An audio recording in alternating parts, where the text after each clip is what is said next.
istilahnya paling barang ini nggak mungkin bisa disembunyikan, dia menggelinding. Kalau disembunyikan dia akan terburuk dengan sendirinya. Jadi untuk apa disembunyikan Pak Jokowi?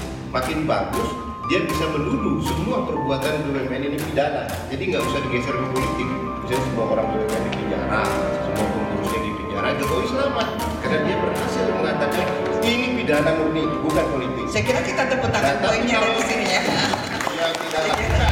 Sebelum kita lanjut, jangan lupa subscribe dan nyalakan loncengnya, agar tidak ketinggalan info terbaru dari Davina News. Video ini dipersembahkan oleh Indo Express. Indo Express Fast Handling, Fast Solution. Assalamualaikum.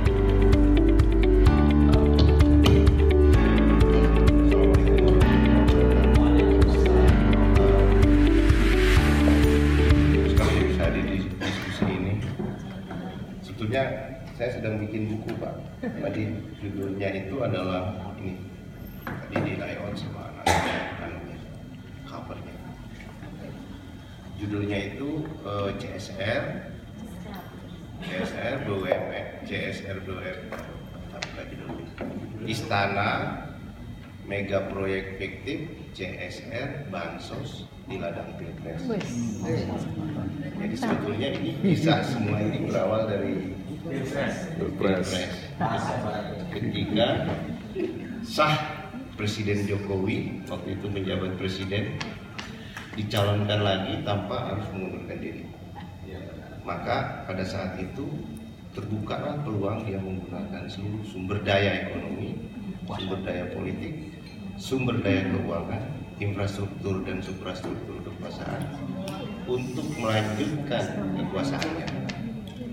Maka pada saat itulah segala macam cara bisa dipakai.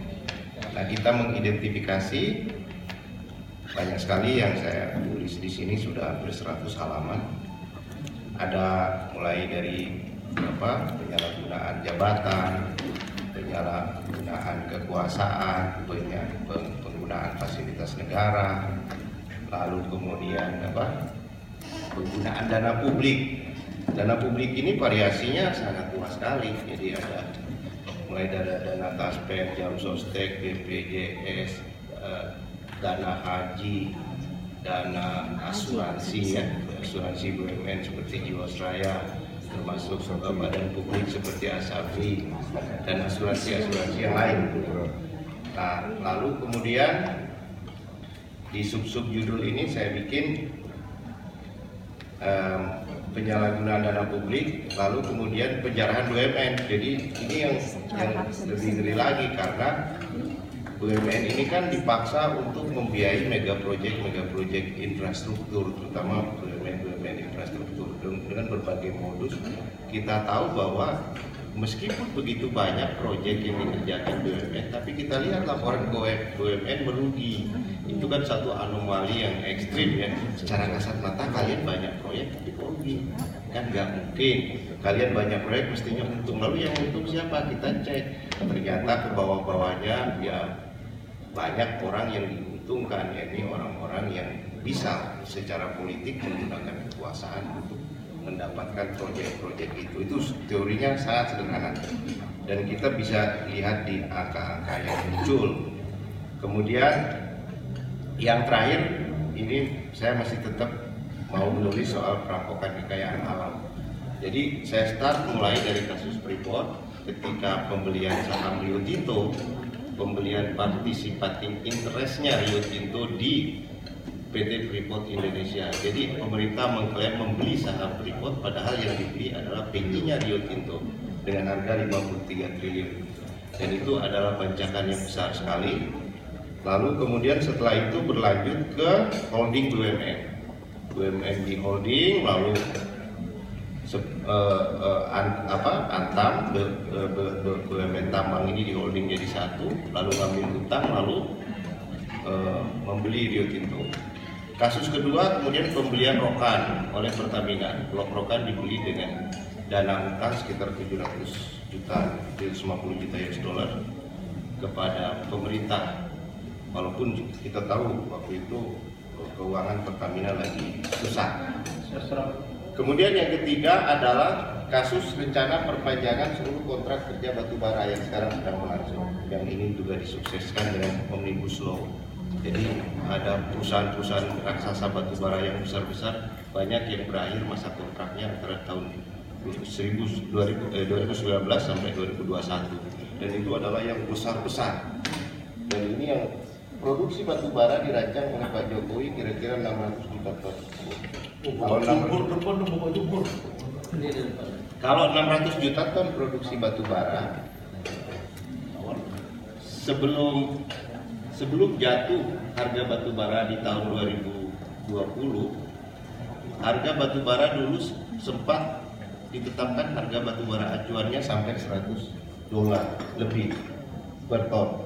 Sekarang mungkin sudah turun ke $42, tapi harga batubara acuannya masih sekitar $65. Harga batubara DMO (Domestic Obligation) untuk dalam negeri ditetapkan $70. Jadi harga DMO lebih tinggi daripada harga batubara yang terjadi di pasar. Harga di pasar $42 Pak sekarang, tapi harga batubara DMO 70. Makanya saya mau tanya, PLN beli batubara dengan patokan berapa untuk kalori dia? Patokan 70 atau patokan 42? Karena itu kan gampang sekali nyari uang situ untuk selisihnya besar sekali. Jadi nah sekarang kuncinya di batubara. Kalau batubara ini bisa diselamatkan oleh negara, banyaklah oligarki kita yang KO. Tapi saya nggak yakin batubara ini bisa diselamatkan. Dan mereka akan tetap diberi konsesi besar di dalam proses politik ke depan. Karena proses politik ke depan ini menentukan Pak Jokowi ini selamat atau tidak. Karena kalau prediksi saya,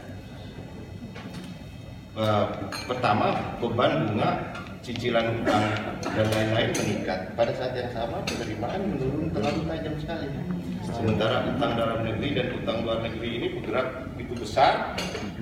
Utang ke Jiwasraya, utang ke Asabri, utang ke Taspen, utang ke Jam Sostek, utang ke dana haji. Dana hajinya mungkin udah 70% masuk ke surat utang negara. Utang ke bank-bank, kata Direktur BCA, bagian pemasaran mengatakan setiap pemerintah melempar obligasi retail, 30% dana pihak ketiga di bank langsung melompat ke surat utang negara. Jadi sekarang surat utang negara itu kenapa? Karena bunga surat utang negara itu lebih tinggi daripada bunga deposito perbankan. Jadi enggak.